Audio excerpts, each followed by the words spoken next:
நாம் கவனிக்க வேண்டிய சின்ன குறிப்பு என்னன்னா, இப்போ நம்ம தோசை மாவில் தோசை ஊற்றுறோம் பார்த்தீங்களா.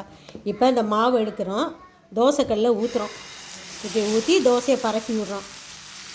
இப்படி பரப்பி விட்டுட்டு திரும்ப இந்த இடம் இருக்குது பார்த்தீங்களா, இந்த இடம் சூடாக இருக்கும். நம்ம தோசைக்கல்லை தடனால அதை அப்படியே கொண்டாந்து மாவுக்குள்ளே இப்படியே விட்டுட்டோம்னா இந்த கரண்டியில் இருக்க சூடு மாவில் இறங்கி மாவு சீக்கிரத்துலேயே புளிப்பு தன்மை வந்துடும்.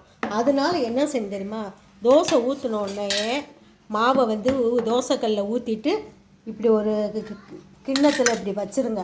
வச்சுட்டிங்கன்னா அடுத்து இந்த தோசை நம்ம ஊற்றி முடிஞ்சு இந்த தோசையை நம்ம சுட்டி எடுத்து அடுத்த தோசைக்கு ரெடி ஆகிறக்குள்ளே இந்த கரண்டியில் இருக்க சூடு ஆறிடும். அதுக்கப்புறம் திரும்ப நம்ம மாவுக்குள்ளே ஊட்டிக்கலாம். இப்படி இந்த மெத்தடில் நீங்கள் யூஸ் பண்ணுங்கள், சீக்கிரம் மாவு புளிக்காது. இல்லாட்டினா மாவை தனியாக ஒரு கிண்ணத்தில் எடுத்து தனியாக கரைச்சி யூஸ் பண்ணணும். அதுக்கு கொஞ்சம் நமக்கு கஷ்டமாக இருக்குன்னா இந்த மெத்தடை யூஸ் பண்ணிக்கலாம்.